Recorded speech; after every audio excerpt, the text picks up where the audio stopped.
Okay, and I understand you're out here doing your dad a favor and cutting the grass last night. Yeah. And first of all, did you get it done? I got it done. I finished it.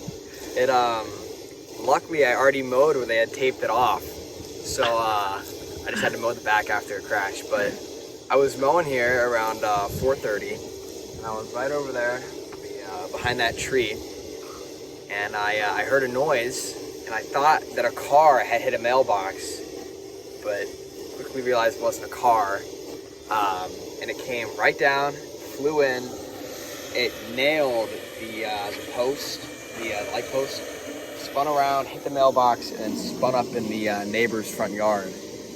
And I ran up to him, I knocked on the window, and I was like, "You all right?" And the guy was fine. He was just shooken up from the whole thing. And he got out, got some water, and that was it. He called 911, and everyone showed up. And that was it.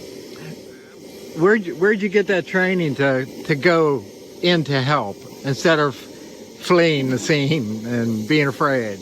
I don't know. I guess it's fight or flight, and it's not flight for me. It's fight. So it's kind of interesting. Well, tell me more about after you went to see if he was okay and everything, and he was really shooken up. I knocked on the window, and he was still holding on to the controls to fly it, and he was like, "Yeah, like I'm good." And after he got out, he said he didn't think he was gonna clear the trees coming over that house. He was gonna land at the Oasis, but he couldn't make it, so that's why he landed here. Yeah, kind of interesting. His name was Phil. He was flying for a pet service. I think he had like 4 puppies, and he dropped them off in Louisville, or I don't even know. Wadsworth, Ohio. Wadsworth, Ohio. He was on his way back to Louisville after dropping off the puppies. So it could have been worse. He could have had puppies. He was actually headed to Lunkin. Was he? He was going to stop at Lunkin to get ice cream and water, and then head back to Louisville. But I think he is a volunteer for a service called Pilots for Pauls, or Pauls for Pilots, or something, where they transport animals to different places at no charge, as I understand it. So yeah. Pretty proud of your son. Oh yeah, I am. What a proud moment. I mean, he couldn't have been at a better place at a better time. He did all the right things, and he should be proud of himself. I told him that. Absolutely. Yeah. I hope you can tell by the questions I've asked. I'm pretty impressed. Yeah.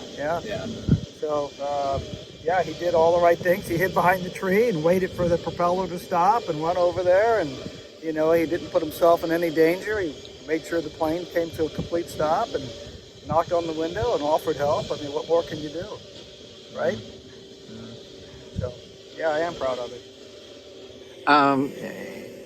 And were you home at the time? I was not home. Okay. No, I got a call from my wife. It was a frantic phone call, and she said, "Hey, a plane landed at the front yard," and click. I'm like, "Wait a minute.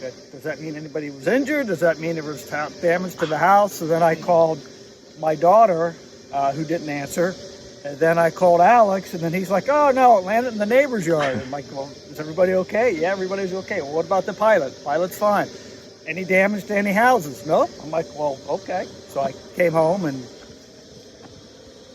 saw a bunch of fire trucks and police cars, and here we are.